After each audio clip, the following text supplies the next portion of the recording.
ጳጳሳቶች ሊቀ ካህናቶች ምን የጥላቻ ንግግር ሲዘሩ ነበር። ተነስ ኦርቶዶክስ ባለው ፍለጠው እያሉ ነበር። ያ አይታያችሁ? ያ አይታያችሁ? ሙስሊም ቁጭ ብሎ እንዲገደልላችሁ ትፈልጋላችሁ። ጴንጤ ቁጭ ብሎ እንዲታረድላችሁ ትፈልጋላችሁ። እናንተ ልታርዱ፣ እናንተ ልትገሉ፣ እናንተ ልታሳድዱ እንዴ! ለዘመናት በእኛ ላይ ያመጣችሁትን በደል እንኳን ምንም አላላችሁም። ይቅር ነው ያላችሁ። በጴንጤ ላይ ያደረጋችሁትን ወንጀል ሁሉ ይቅር ነው ያላችሁ። በእስልምና በሙስሊሞች ላይ እንደ ኢትዮጵያ ሙስሊም የተበደለ የለም። ታሪክ ምን ነገር አለበት?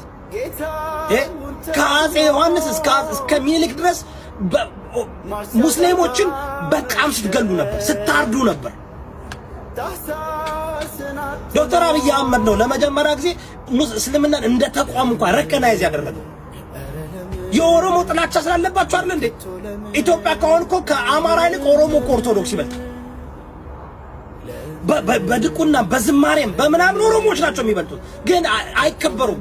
የኦሮሞ ጥላቻ ጎንደር ላይ ቢሆን ዝም ነበር የሚሉት፣ ጎጃም ላይ ሲሆን ዝም ነው የሚሉት።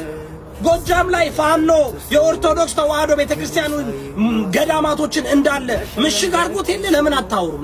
ለምን እንትን አትሉም? ጥላቻችሁ እናንተ በጥላቻ የሰከራችሁ በቃ ደም የጠማችሁ ደም ጣጮች አውራ እስኪ በየገዳማቱ ጎንደር፣ ጎጃም፣ ወሎ በየቦታው ያለውን የተደበቀውን የመሸገውን ፋኖ ገዳማትን ቤተክርስቲያንን ምሽግ ያደረገው ለምን አታወራም? አርሲ ላይ ሲሆን ግን አያችሁ፣ አርሲ ላይ ሲሆን ግን እናንተ ጥላቻ አለባችሁ።